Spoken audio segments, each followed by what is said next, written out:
sehat sekali.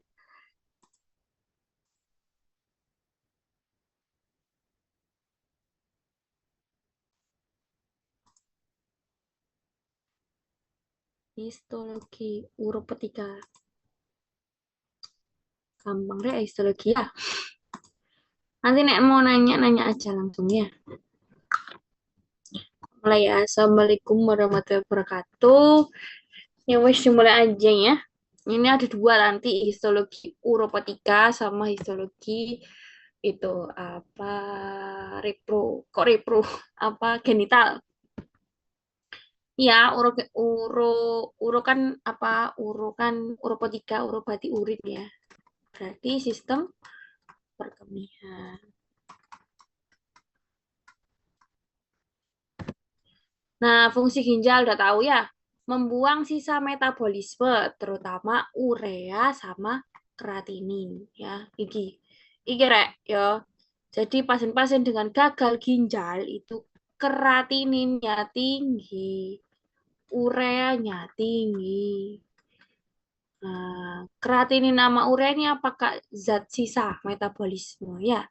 Biasanya pasien-pasien dengan gagal ginjal atau cuci yang harus cuci darah atau namanya CKD stage 5. Apa CKD ku Kak?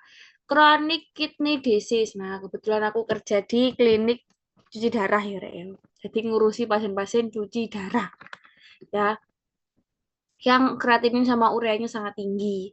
Berapa Kak normalnya kreatinin di bawah 1 ya? Normalnya. Tapi pasien-pasien CKD yang darah biasanya lebih dari 3. Yo. Aku paling pernah nemu paling tinggi 24. Nah, ya Allah, wongnya mau metong. Langsung stres aku nek ketemu di IGD pasien kreatininnya 17 kemarin. Udah ngepan, udah kayak mau metong. Ya, itu aku paling nemu ini segini. Padahal normalnya cuma kurang dari 1.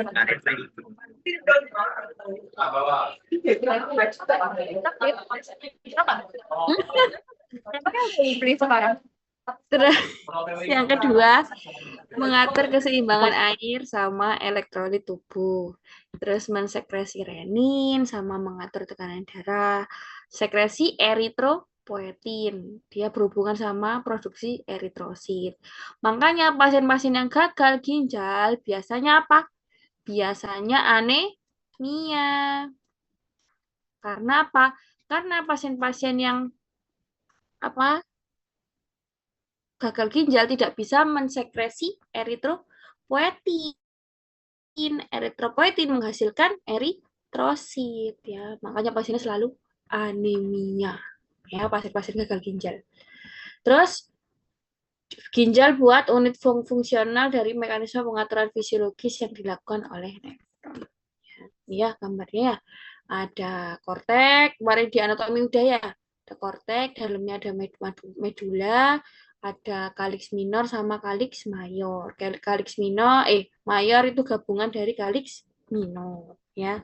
Darah dari apa? Arteri renalis masuk ke dalam, ya, masuk ke dalam glomerulus ya, masuk ke dalam glomerulus, masuk udah disaring ya, disaring masuk ke tubulus contortus proximal ya. Dari tubulus contortus proximal dia turun ke lengkung Henle. Di lengkung Henle ini ngapain Kak? Ini biasanya penyerapan air dan penyerapan elektrolit biasanya ya. Masuk ke lengkung Henle, masuk ke tubulus contortus distal ya. Ini proximal terus distal. Habis distal masuk kemana? Ke tubulus colectivus. Nah ini ya, ada dua pars, pars secretoris sama pars excretoris ya. Sekret sama ekskret ya. Mana aja yang sekretoris? Yang sekretoris itu yang glomerulus sama kapsula lumen ya. Sing bulet iki ya rek ya. Iku sekretoris. Tubulus contortus proximal, yang proximal lengkung Henle sama distal. Pokoknya sampai distal dia nefron ya. Maksudnya apa Kak? Dia ada di nefron par sekretoris. Kalau yang ekskretoris dia tubulus kolektivus ya wis, yang terakhir-terakhir sama ductus capillaris ya. Yang ekskretoris. Nah ini ya glomerulus. Glomerulus ini ya ada arteri aferen sama eferen ya. A dulu ya, A dulu baru E ya. Yang masuk aferen terus eferen. Nah, gimana prosesnya Kak? Dari apa? Urin itu darah itu yang mengandung berbagai macam apa ini? Sisa metabolisme itu di apa? Disaring. Nah, pertama masuk melalui aferen nih ya, arteri aferen ya, aferen. Masuk disaring di glomerulus ya ini ya, kapiler glomerulus masuk. Yang pertama masuknya di mesangium ya. Nah, mesangium yang warnanya ungu ini atau sel mesangium intraglomerular ini buat apa? Nah, dia buat menyaring juga ya. Masuk ke kapiler glomerulus. Habis masuk dari kapiler glomerulus masuk ke lumen. Nah, ini ya.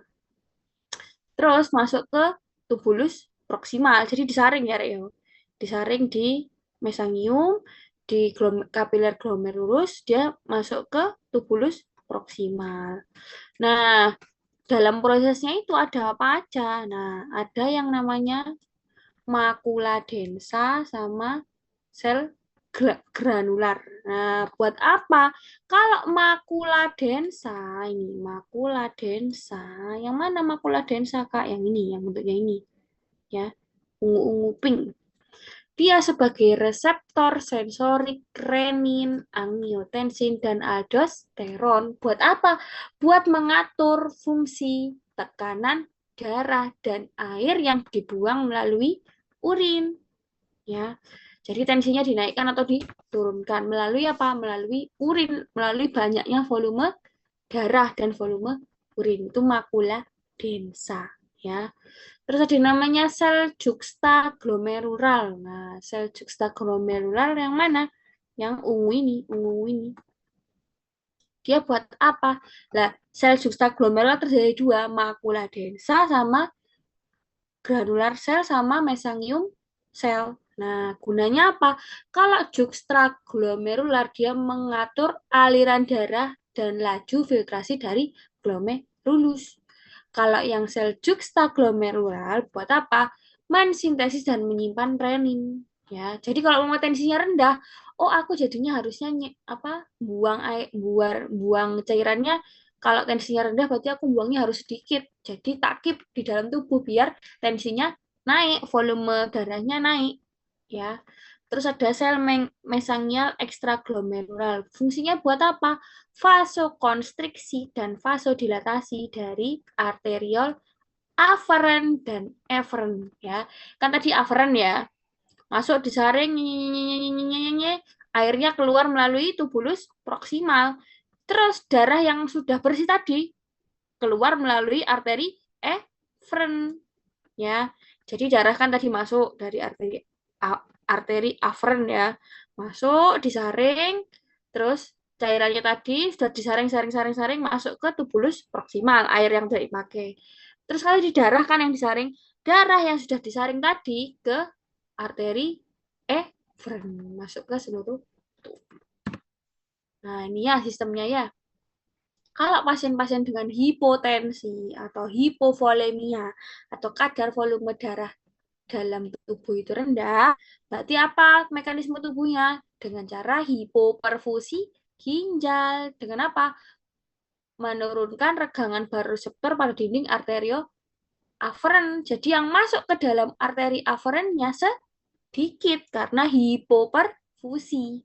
Jadinya apa? Pengiriman NaCl ke makula densa juga menurun ya. Karena hipovolemi dia juga ini jantung ya. Kalau jantung-jantung nggak usah diurusi, kita ngurusi yang ginjal ya. Terus menurun semua jadinya apa? Ada pelepasan renin dari sel-sel juxtaglomerular. Sehingga apa? Meningkatkan angiotensin 2. Apa tugasnya angiotensin 2 tadi? Meningkatkan sekresi aldosteron. Biar apa? Reabsorpsi air masuk ke dalam sirkulasi darah. Jadinya apa? Tekanan darahnya meningkat. Itu sih, ya. Terus ada yang namanya sel podosit. Nah, tadi kan ya ada sel podosit ya. Ada terdiri dari apa? Prosesus protoplasma. Ada yang primer sama sekunder. Kira pedikel sama dinding kapiler dari glomerulus. Nah, ini ya muatannya negatif. Diameternya kecil banget ya, kurang dari 10 nanometer nih. Hasil filtrasinya ultrafiltrasi ya, kecepatan filtrasinya 125 mili per menit. 1 mili menjadi urin ya. Jadi filtrasinya pipismu itu dari darah yang banyak mengandung sisa-sisa metabolisme itu ukurannya kecil banget nih filtrasinya ya. Kurang dari 10 nanometer. Super kecil. Nah, ini ya ada yang namanya filtrasi ya. Di mana terjadi di korpus Malpighi yang ada di mana? Di glomerulus. Glomerulus. Nah, ini proses mikrofiltrasi dalam ginjal terjadi karena tekanan hidrostatik dan tekanan osmotik, juga tekanan cairan tubulus dan tekanan interstisial parenkim dari ginjal. Nah, ini manusia jumlah filtrat yang dihasilkan dalam 24 jam itu 170 sampai 200 liter. Ya, 90%-nya diresorpsi kembali ke masuk, sisanya 1,5 sampai 2 liter dibuang sebagai urin ya. Jadi tubuh kita selama 24 jam itu menyaring 200 liter. Jadi minummu juga harus banyak ya. Karena yang dibuang juga banyak ya. Nah, ini cairan filtrat seperti cairan plasma tidak mengandung protein. Nah, ini molekulnya molekulnya kecil, Rek. Jadi yang dibuang melalui urin tuh yang molekulnya ini kecil-kecil. Molekul terbesarnya berat molekulnya 70.000 ya. Nah, ini ferritinnya 460.000 bisa lewat pori endotelium kapiler. Tapi tertahan di membrana basalis. Makanya kalau pipismu ada darahnya, harus hati-hati, berarti ginjalmu bermasalah. Ya. Karena molekul yang paling besar yang bisa lewat itu 70.000. Yo, 70.000. Nah, ferritin loh, lebih besar 460.000. Ferritin itu apa? Ferritin itu besi. Besi biasanya dibawa oleh darah juga ya, Fe ya. Makanya kalau pipismu ada berdarah harus hati-hati, ada kebocoran ginjal atau darahnya berasal dari uretra juga bisa atau ureter ya.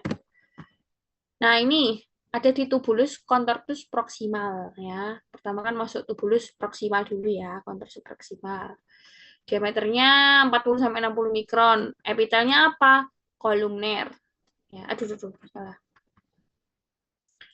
Terus granula sitoplasma eosinophilic mikrofili ada brush bordernya ya.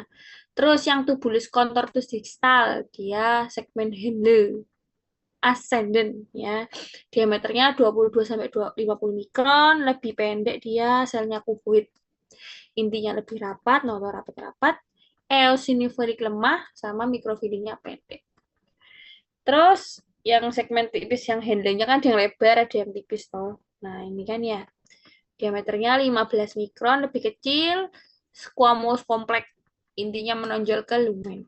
Terus yang terakhir ada tubulus collectivus. Diameternya lebih kecil lagi, 40 sampai 200 mikron. Sel kuboid kolumnernya tinggi. Batas-batas selnya jelas, sitoplasmanya jernih.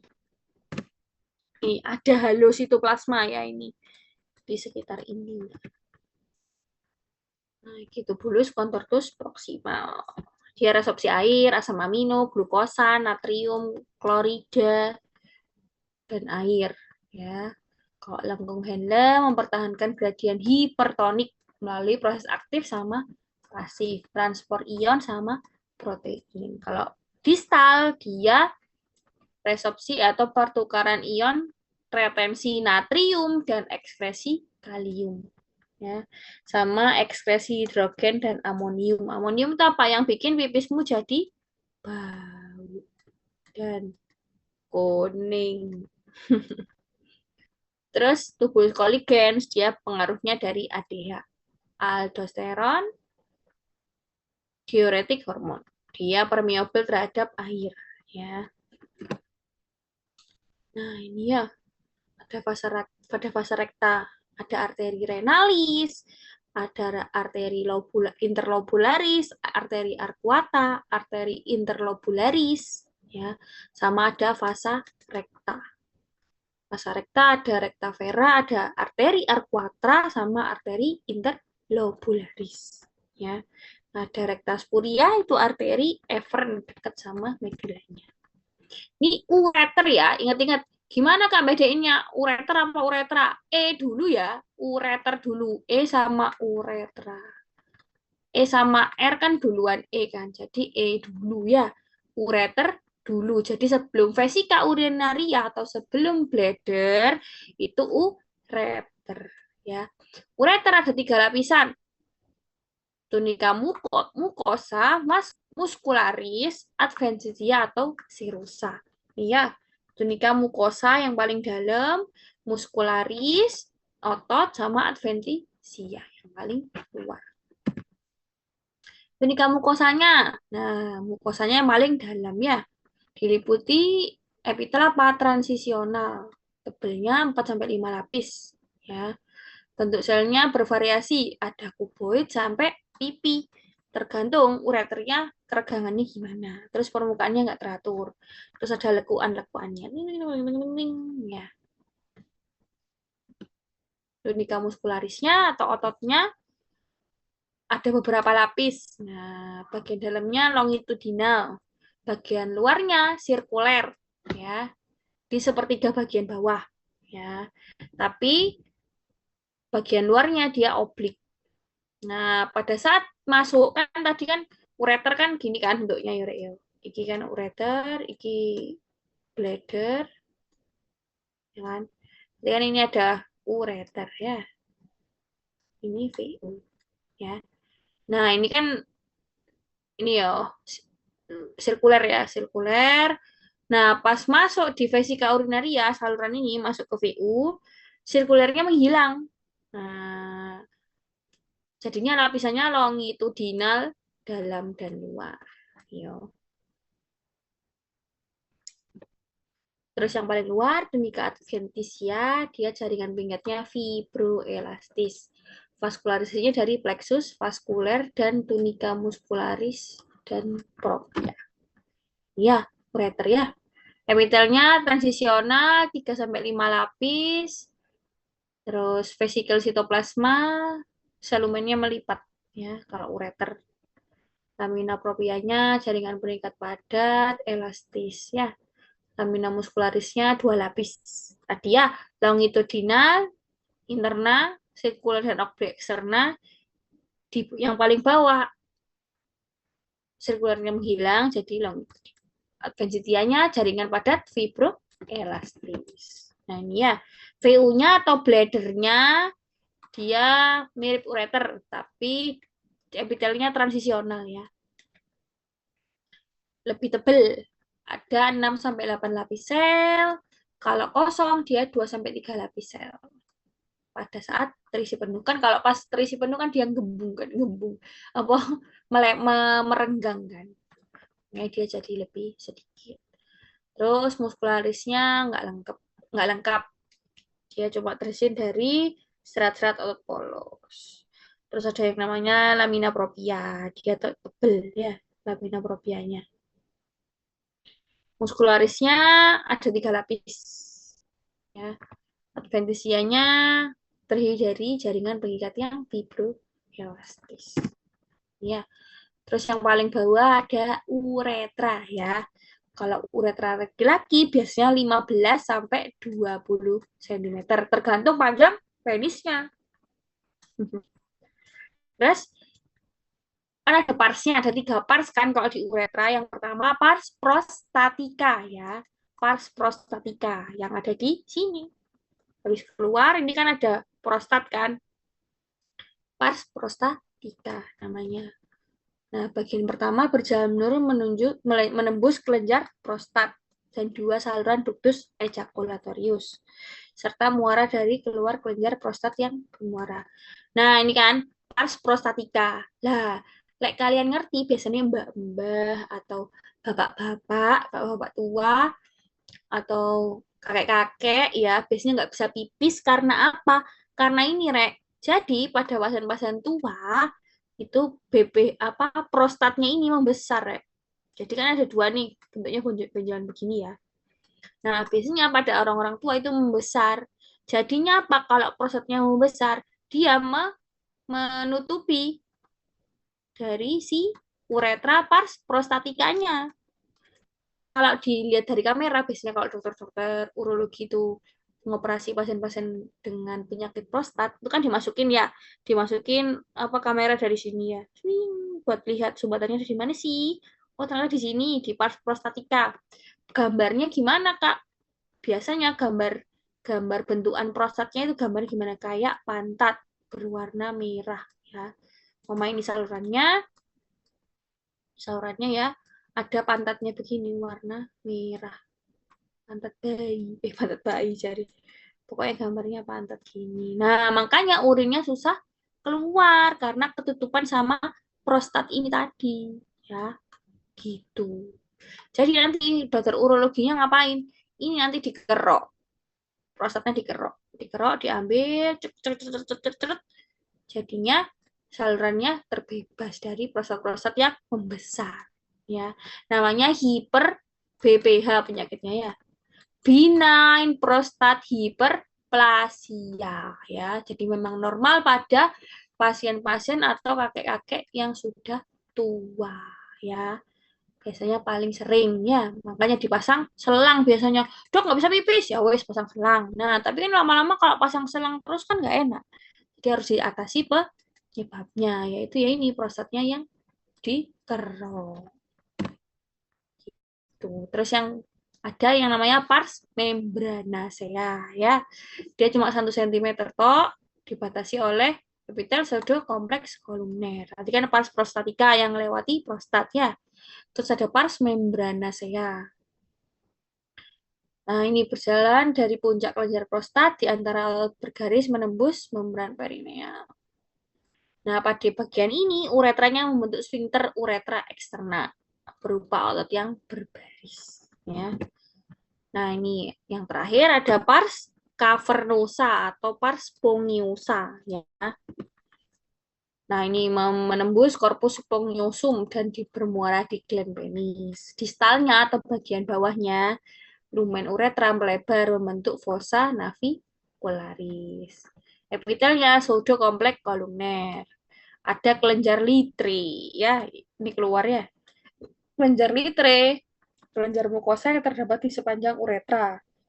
Tapi paling banyak di pas cover nosa ya, kelenjar litri. Wes, ada yang mau nanya nggak di sini? Mari kita soal. Eh, si.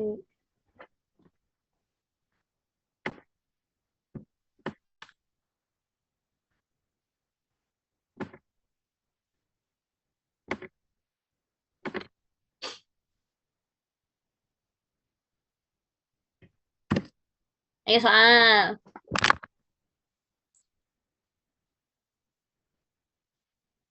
Siapa cara nggak apa-apa salah.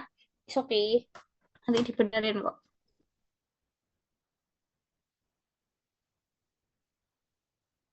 Cuma ya, Yang Kak. Nggak tahu.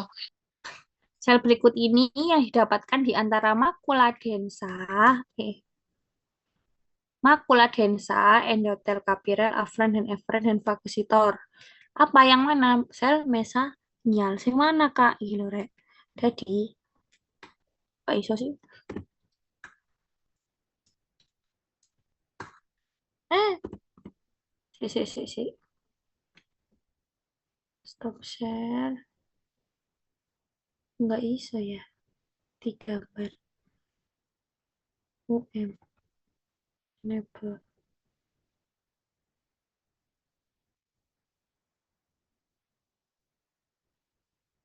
Oh, histologi.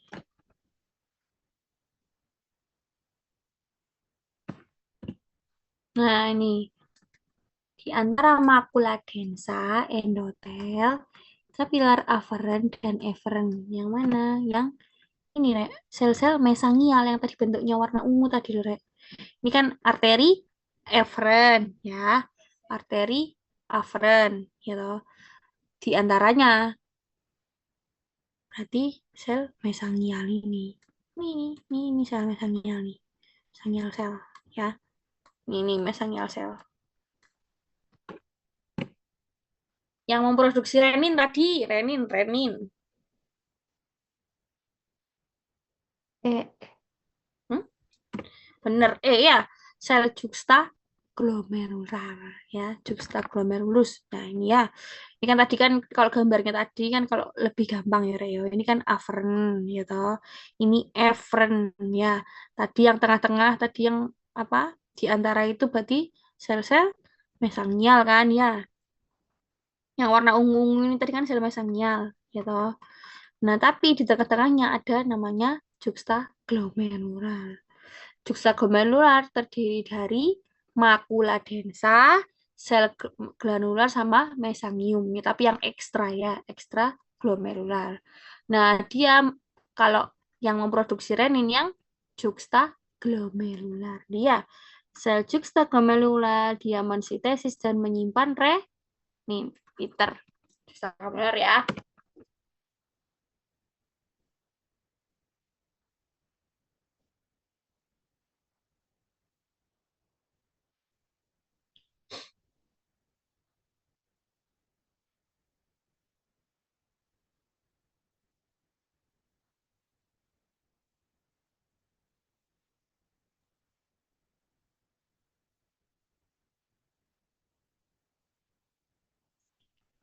Bangunan ini bersinggungan dengan daerah tempat masuk keluarnya arteri aferen dan eferen yang berperan dalam sensor renal blood flow. Yang mana tadi? Yang di tengah-tengah tadi, Rek.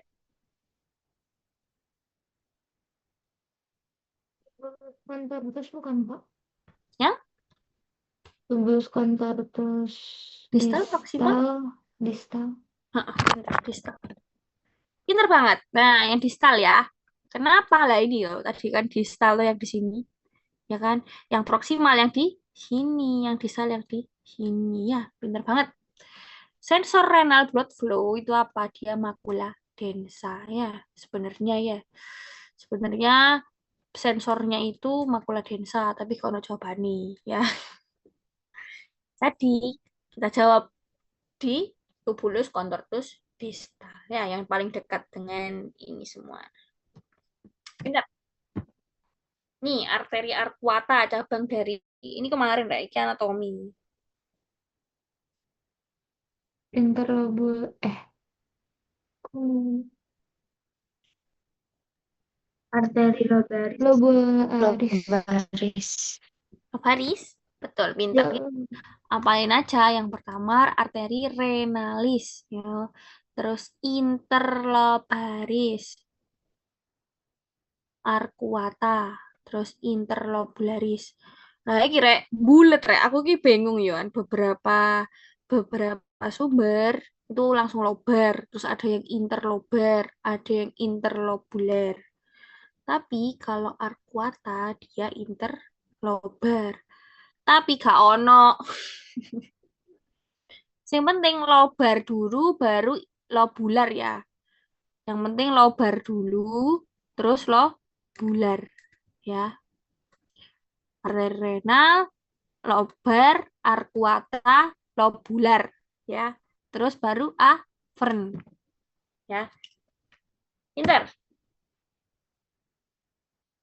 Ini tadi sel sensor renal blood flow memberikan sinyal untuk memproduksi renin tadi namanya juxtaglomerular. Densa. makula densa Makula densa. ya. Emang apa? Juxtaglomerular benar, tapi yang paling detail makula densanya. Ya, kan tadi juga glomerular terdiri dari tiga, makula densa, apa-apa gitu dia. Tapi yang paling benar ya, makula densa. Pinter. Apa bedanya ureter dibandingkan VU?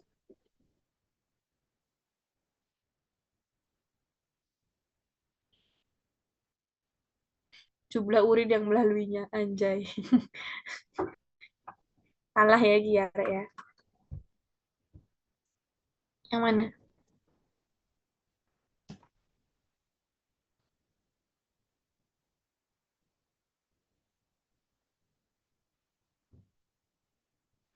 Yang apa jadi?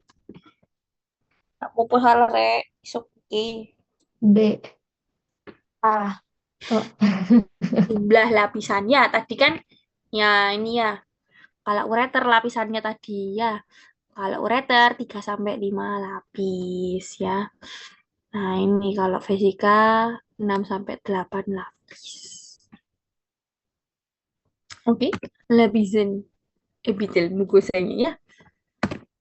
Yo, ayo yang cowok ini epitel yang melapisi ureter pars cavernosa. Ngerek. Yang pseudo kompleks kolumner ya. Pseudo kompleks kolumner. Nah, ini otot yang membentuk sfinkter tebal di sekitar muara uretra bagian dalam. Juga di muara ureter tapi nggak begitu tebal. Namanya apa, muskulus?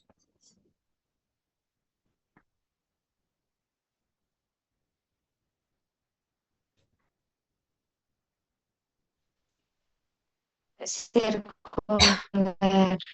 Yang sirkuler. Bener ya? Dia yang sirkuler. Ini ya, sirkuler. Membentuk sfinkter tebal di sekitar muara uretra bagian dalam. Tapi dia juga nggak begitu tebal. Apa sih maksudnya soalnya? Aku ya bingung. Berikut ini yang benar melalui vesika urinaria.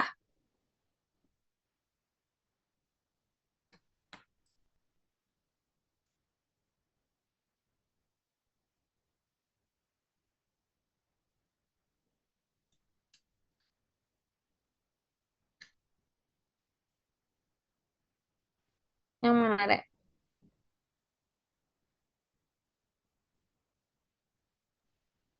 Yang D. Yang B ya.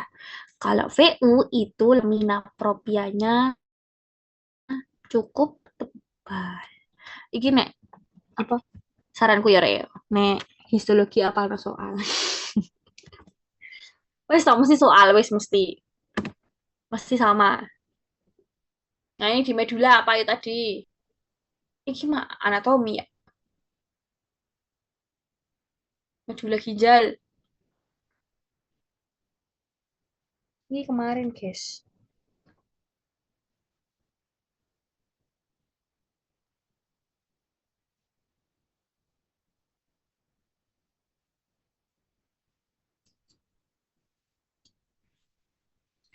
Yang ada di Handle bukan. yang Henla ya. Ah, Nih ya, lihat nih ya. Yang korteks nih kan ada bagian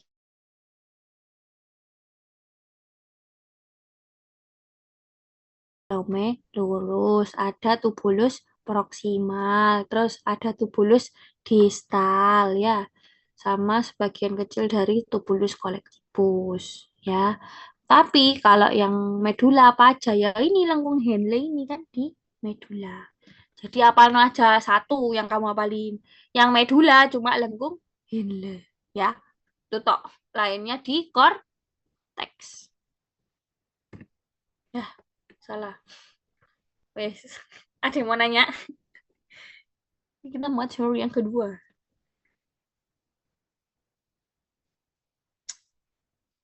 Saranku ya Reo, nek histologi hafalin soal. Jadi apa? Cari semua soal 5 tahun di atasmu, Rek.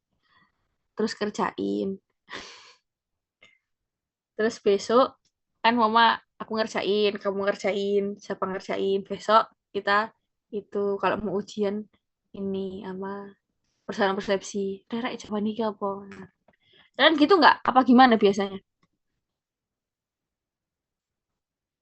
Hmm?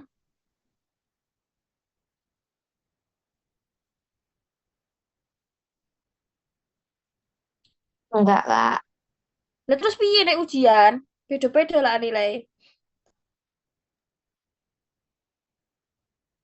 Kayaknya tergantung orangnya nih, Kak. Piye piye. Biasanya gimana? Ada yang kelompok A,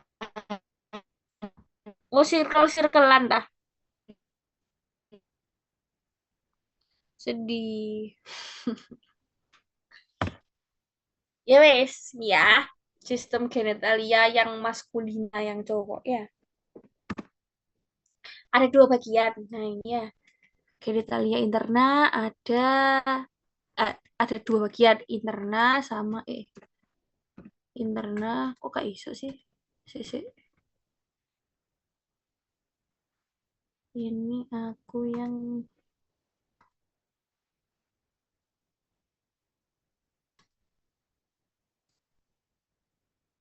genital. Ya, genitalia maskulina. Ada dua ya, interna sama eksterna. Internanya apa yang di dalam-dalam? Testis, telur ya, endok. Terus ductus excretorius sama glandula auxiliaris. Yang eksterna, halo, halo, kedengeran nggak, Rek? Apa putus-putus? dengar, Kak. Oh iya, iya, iya. Dengar. Oke, oke. Yang eksterna, yang penis, ya. Nah, testis. Testis itu endok ya, isinya dua ya, terletak di dalam kantung skrotum, ya. Testis dibungkus oleh kapsula. Ada tiga lapisan dari luar ke dalam. Ada apa? Tunika vaginalis, tunika albuginea, sama tunika vasculosa. Nah, dia, aduh, nih, tunika vaginalis, dia terdiri dari selapis sel mesotel, ya, pipih di lamina basalis. Kalau vaskulosa, dia terdiri dari jaringan pengikat yang longgar. Dia banyak kapiler darahnya. Kalau albuginea, dia jaringan padat fibroelastis. Vaginalis yang mana? Yang ini ya, vaginalis. Vaskulosa, berarti kayak vaskuler ya, kayak dengan kapiler darah. Ini vaskulosa. Kayak Terus yang tunika albuginea yang ini ya, jaringan padat jelas ya, yang buat membatasi atau septum-septumnya ini. Nah, ini testis itu tubulus seminiferus, segmen pertama direproduksi dari laki-laki ya. Tubulus rectus dia membentuk anyaman-anyaman disebut rete testis ya. Rete testis bentuk apa membentuk 7 sampai 15 buah tabung yang berkelok-kelok kayak gini ya. Ngek, ngek, ngek, ngek, ngek, ngek. Seperti spiral yang disebut ductus efferent ya. Ductus ini menembus tunika albuginea. Lagi. Jaringannya interstisial, jaringan pengikatnya longgar ya. Terus ada yang namanya ini di dalam jaringan interstisialnya ada fibroblast, ada makrofag, ada sel mas, ada sel Leydig. Buat apa sel Leydig? Dia menghasilkan hormon testosteron ya. Terus ada juga sel-sel yang kayak alat polos namanya sel myoid ya. Sel myoid buat apa? Dia membantu gerakan spermatozoa di sepanjang tubulus seminiferus. Dia membantu ya. Iya, namanya rete testis nih bentuknya. Wing wing wing wing bentuknya aja nih gini gini. Wing wing wing wing wing. Ya, rete testis ini testis ya. Testis ini epididymis ya. Testis, spermanya jalan, wing, wing, wing, wing, wing, wing, dihasilkan di sini, jalan ke epididymis ya toh, jalan ke vas deferens ya. Dari vas deferens masuk ke apa ini? Ke ke ditambahi cairan sama bulbo uretra ya. Dari bulbo uretra masuk ke sini ke uretra keluar nyut. Nih testis ya. Tubulus contortus yang seminiferus ada 3 tadi ya.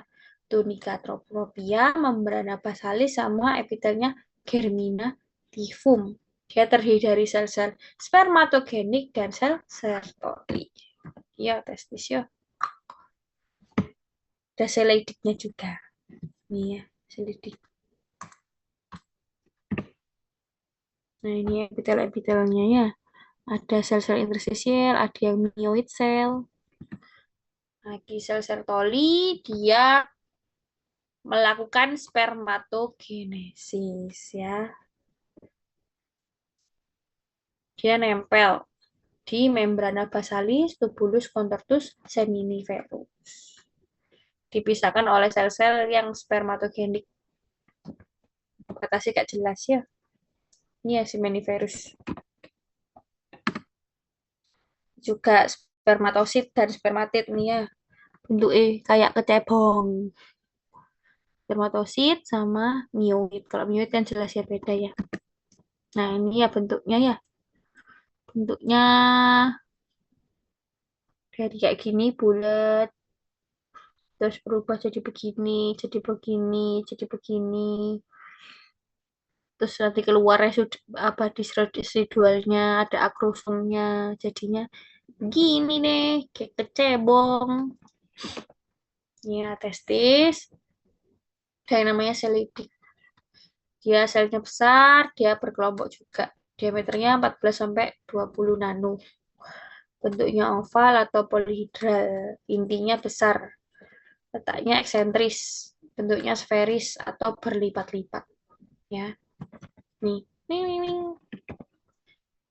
Nah, spermatogenesis sebelum dewasa punya selapis sel, namanya spermatogonia. Pas masih bocil, namanya spermatogonia. Letaknya di paling luar dekat membrana basalis. Bentuknya bulat, intinya banyak banyak mengandung kromatin. Ya. Spermatogonia ada dua, ada A sama B. Nah, ini A. Yang A bentuknya lonjong, yang B bentuknya bulat. Ya. Yang A dibedakan jadi dua macam. A gelap sama A pucat. Yang B kan intinya bulat kan tadi menghasilkan spermatosit primer atau spermatosit satu. Nih, ada spermatosit satu hasil dari pembelahan dari spermatogonia. Ya, dalamnya intinya besar, mengandung kromatin, bentuknya panjang-panjang. Setelah membelah atau meiosis satu, nah, terjadi spermatosit sekunder atau spermatosit dua, bentuknya lebih kecil. Ya, spermatosit kedua membelah jadi atau meiosis dua, jadi spermatid. Ya, nah ini spermatid perubahan struktur membentuk spermatozoa yang paling kecil. Jadi, spermatogenesis ada beberapa fase. Ada spermatogenesis, spermatositogenesis atau mitosis. Terus dia meiosis 1, terus meiosis 2, terus spermiogenesis. Waktu yang diperlukan untuk spermatogenesis dari spermatogonia sampai spermatozoa kurang lebih 64 hari atau 2 bulan.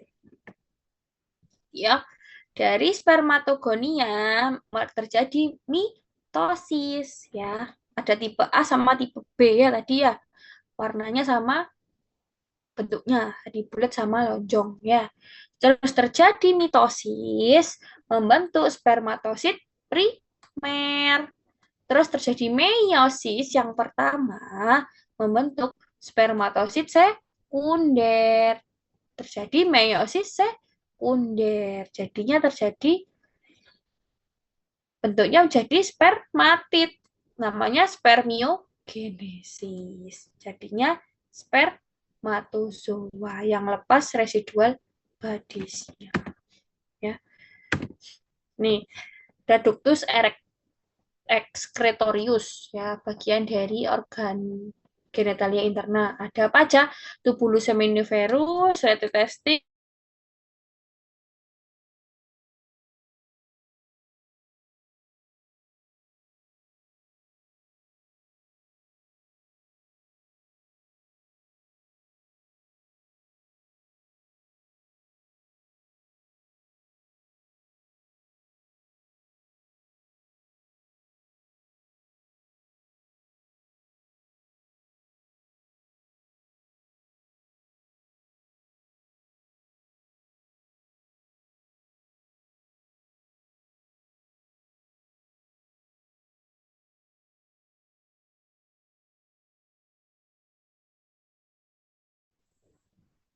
hilang.